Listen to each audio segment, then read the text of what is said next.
to New Filmmakers Los Angeles in partnership with Movie Maker magazine. My name is Danny DeLillo and we're here at the South Park Center.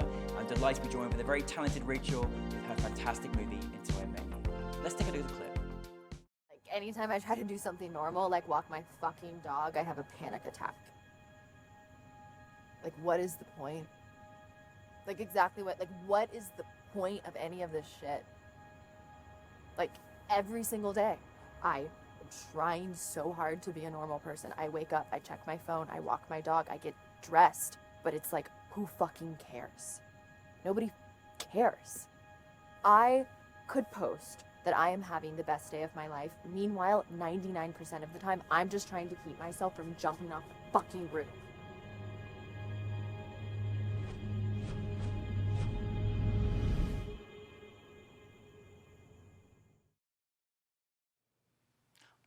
Rachel, it's an honor to have you here. Welcome to the New Filmmakers LA family. Thank you so much for having me. It's so exciting. I loved your film on so many different levels, but for those that haven't seen it, tell us a brief synopsis. Yeah, Until I Met You is about Rachel, who I also play, Yes. who is a highly neurotic, very depressed person, and she spends her days scrolling on Instagram and TikTok. I'm not sure if anybody can relate to that. And she comes across Raquel, who's one of her obsessions, who's a cool DJ online, and she just becomes obsessed with her and how cool her life is. And then eventually they accidentally meet in person, and as tale as old as time, it's quite different in the real world versus the online artificial world. Absolutely. I just want to say what a great job you did in front of camera, and I'm so amazed that you also did so much behind camera as well, and that dynamic is always so impressive, but you did a really, really great job with this character. I am so happy you made a film like this. I think it's, you know, as well as having its great comedic elements, it's also a very, very important film as well, particularly with just how a lot of people are feeling, but also how people use social media. There's so many elements. Where was the inspiration for you, Rachel, to turn this idea into a film? Yeah, I wanted to write about what I knew. And we were just talking with the crew, what I know is I'm addicted to TikTok. Yeah. I'm addicted to Instagram. Yeah. And I see so many people online who I am jealous of, just truthfully. And I'm like, wow, your life seems so cool. If only I could live that way. Yeah. And I'm also a person who's very outward presenting, very extroverted and very outgoing.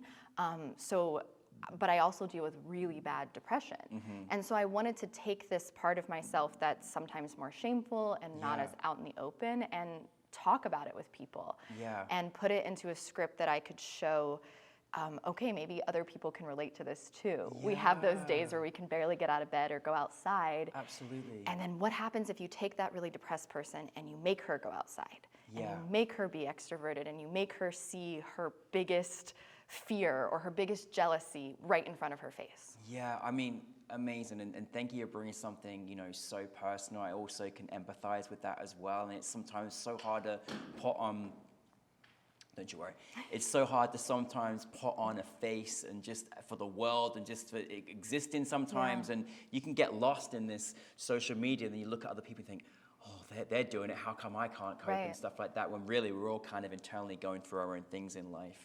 How was that experience like writing this, directing this, and then performing, and how was that experience for you? Yeah, I'm an actor who really likes to be directed, if that makes sense. So I love to watch myself because I also feel that like if I see the monitor when I'm acting, like show me the frame, I can fix it. Like, and I'm not upset about it. I have no hard feelings. Like, okay, let's see it and let's make it better. So it was really also freeing for somebody who wants to have so much control to get that control as an actor of like, okay, well, now I can see the shot.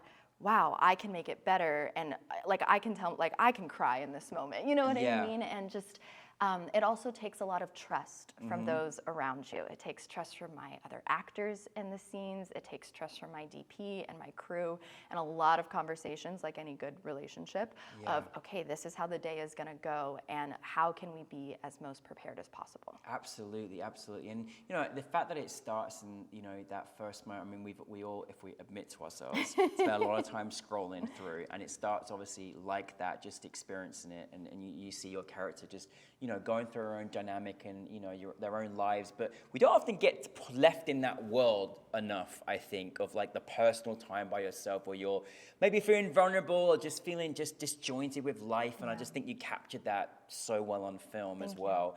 Yeah, I actually, on that really quickly, I had a director friend watch the film and she said to me, oh, were you in that place? And I was like, yeah, the Silver Lake Lounge. We shot there. It's a great location. And she was like, no, I mean emotionally. Oh, wow. And I'm like, oh, yeah, every day. Like, Yeah. and that's what I want out of this is like, yeah, I am in this place. Yeah. Are you guys in this place? Like, are Yeah. other people experiencing this too? And just to be really honest about it. Absolutely, and it felt like you left us in a very honest place with the character as well. So again, now I did love how this whole I was always impressed with just even technically just how you capture the TikToks and how you move that on camera. Like, is that like I'm just curious, like how does that work? Was that quite difficult? It was obviously done in post, but how did you do the whole capturing and the whole kind of imagery because it looked really good? Yeah, we actually go into Instagram world in the piece. So I knew for a long time I wanted to see Rachel and Raquel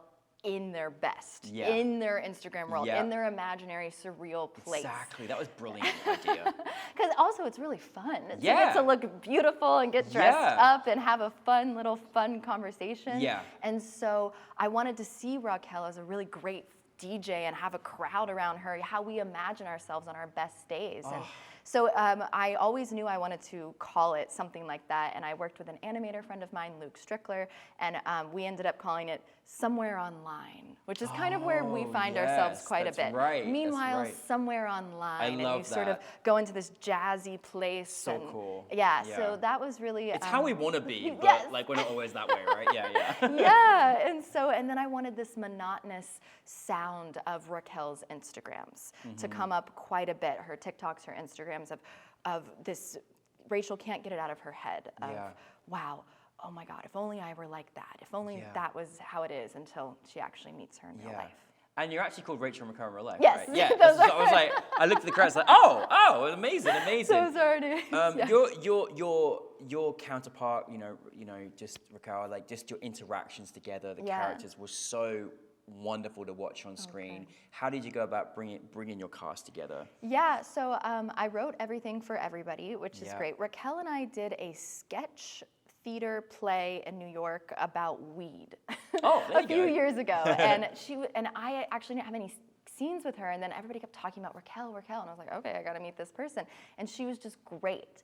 And when I thought about writing a script ever in the first place, I knew I wanted it to be funny and heartfelt, and I was like, who is funny and heartfelt in this way? And so I literally DM'd Raquel on Instagram, so it's all about love Instagram. It. Oh, see, Instagram work for casting, there you go. And I was like, hey, do you want to write a script with me? So we wrote it together, we talked about all these stories, and so we would get on Zoom like once a week, and we would just share our hearts and what we're going through and what our issues were in the world and talk about it, and then keep writing. And then Peter Murphy is also in the, he's a comedian, he's around LA, good. He's really funny, and he's actually my neighbor. Like he literally lived on the other side of the wall from me. And so funny. I was like, Peter, I wrote a script for you, and he's like, okay. And Flora Wilds also is in it. She plays a hot dog girl. And so she's also somebody I know in the world, and I have people in mind all the time when I'm making things. Yeah, no, definitely. And you actually did mention you actually location. Of course, you did it in Silver Lake in the lounge. Like, how was that experience? I'm always when you've got to have a crowded room and you've got to create that dynamic. How was that experience for you? I'm so glad you asked that because yesterday at the screening, the shot of Raquel sitting between two urinals got a really big reaction. Yes. And I'm so glad because that was really my image the whole time. Oh, really? I go to the Silver Lake Lounge. I'm good friends with the owner, Steven I'm going now too. Oh my God, yeah. It's a great dive bar. They do drag shows all the time. Amazing. I love the Silver Lake Lounge, support them. And I would go there and I thought of this bathroom, and I think of girls meeting in the bathroom all the time, especially when you're drunk and whatever, and you always are like, you're a different version of yourself there. So I had this image of Raquel sitting between the two urinals because it's a one bathroom, but there's 3 toilets in there, and I always thought it was so weird. And so I was like, I went up to Steven and I was like, I wrote a script for your thing, like for your establishment. So I guess all the pieces are just sort of pieces of my life, puzzle pieces that I just was like, okay, let's put them all together.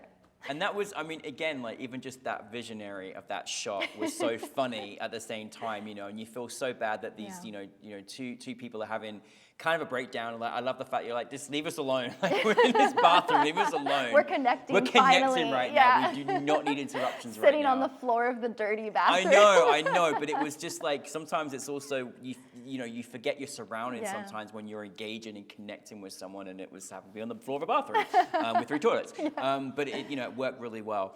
I think going through the whole journey of your character Rachel and then Raquel and their journeys, and then this dynamic of meeting together, and then without giving too much away, the ultimate scene like on the rooftop, just connecting, but just letting go. And just being real was so gratifying. I just felt like everyone watching this is therapy right now. Like, how did you go about writing that together, and kind of what did you want in the all spectrum for your audience to take from your film? Yeah, I wanted everybody to take "You're Not Alone." And sharing makes things better.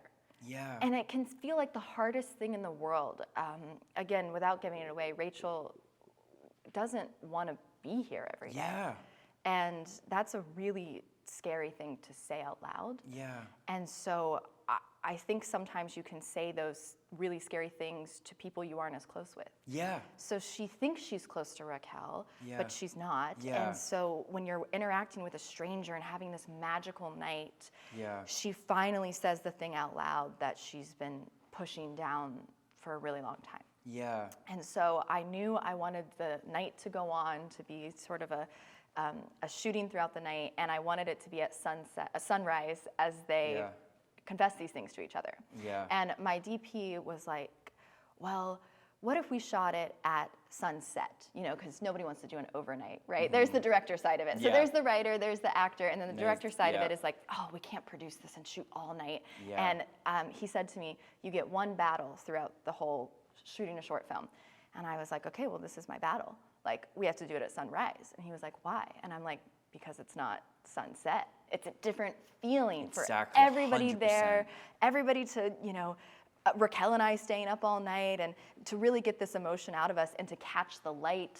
Everything. It was magical. You really did capture. I mean, I was watching it again on the big screen last night, and it just really took you in that kind of, also that full circle of emotions that we can kind of go through, and it's such a great resolution. Also be careful of like male chauvinists with little dogs that are like walking through the city, that are sleeping on your sofa, so you know. That just want to pop on by. And I love that you mentioned as well, like, that's really, that was weird, you know what I mean? Because you are kind of faced with all kinds of characters in LA, so, I think this, as much as it had its comedic elements, and again, great job both in front and behind camera, you and Raquel, but like, there's so much morality of what you've created from this, and I think this will serve a great purpose as entertainment, as well as just supporting people that we haven't got to put a face on all the time. We're human beings, right? So yes, I encourage everybody to say a truth to a stranger. Be safe, but like, absolutely. Put yourself out there a little more, and when you probably won't feel so alone. Absolutely, and thank you for bringing something that's personal to you and just putting out there, because I think we all can benefit from just feeling like we're not alone.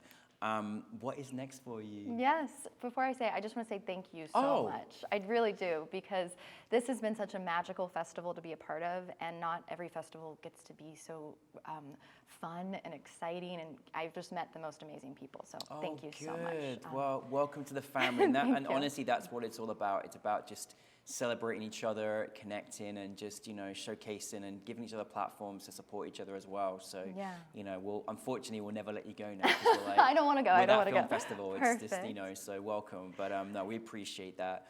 But I'm ready for the next projects. Like, what's next? What's next? So I've already shot my second short film. So I'm literally, last night, got an email from my composer, and I was like, okay, well, I'm at this film now. So it's called Carelessly There. I just directed it, so I got to collaborate with writers and actors who I know very well, which was so exciting. It is about romantic female friendship, which is kind of what Until I Met You is about. So it's nice to sort of have a theme of talking about women and are we in love or what our feelings are, sort of thing. So that's really exciting and great. And yeah, I really see myself as continuing to move forward as an actor and director very strongly. Like Lena Dunham and Issa Rae and Aziz Ansari, like they get to not only act and showrun and direct their stuff, but have such a strong vision. And I don't want to choose, and I'm not going to choose. Yeah. So yeah, I would love to work in episodic television as a director. Would be the ultimate dream. It's going to happen. All right, we're going to manifest it right now. It's everybody. Gonna happen, okay? Thank you so much. No, we're so proud of you. I mean, it was a really extra special because it was all female directors, 16 shorts and one feature in one block, and we obviously have that all year round. But how was it? Did it feel like an extra element of all these amazing women supporting each other as directors? Yes, I said this on stage, but it can feel really lonely. Yeah. Like this job, which it can feel like you're really, really together, and then okay, you're really isolated. I'm sure you feel that as a producer too. And so it's really great to kind of look around the room and be like, oh, you're going through this too. You're making things, and you're putting your ideas out there. And that's why I wanted to come to the whole day, because I've been meeting everybody on Zoom, and I was like, I want to see their films. I know, I'm so excited. Great. You supported each other. Yeah, and we've all followed each other on the internet. Everybody's talking about hanging out. You can be a part of it. Like, we're Thank all you. together. Like, it's Thank great. you. And even Rachel's mum came, so we're so grateful for her coming as well. She did. So yeah, thank you. But just to finalize, for anyone else that's like, oh, Rachel, I want to follow in your footsteps. Like, what do you do? How do you do it? Is there any piece of advice or any things that you go by as a creative person, as a filmmaker, that you could share with our audience? Yeah, it's just do it, which sounds so silly, I know. But I talk to writers and directors and actors all the time, and it's like, constantly put yourself out there. Always. Like, I apply online to 1 million auditions for years, and it's like, just keep doing it. Yeah. And because you will find the people who you want to work with, and the job is collaborating. So work on being a collaborator, and it's okay if a collaboration doesn't work out, the next one will. Yeah. So just keep doing it. Literally every day, find a way to be creative. If it's reading, if it's watching a documentary, if it's just like looking at the flowers outside, really keep doing it. So important. Well, thank you, Rachel. Thank you for Until I Met You. I can't wait for more of your work, but thank you to all your cast and crew that made it happen. We really appreciate you. Thank you. This has been so much fun. Thanks, Thank you, y'all. Rachel, everybody.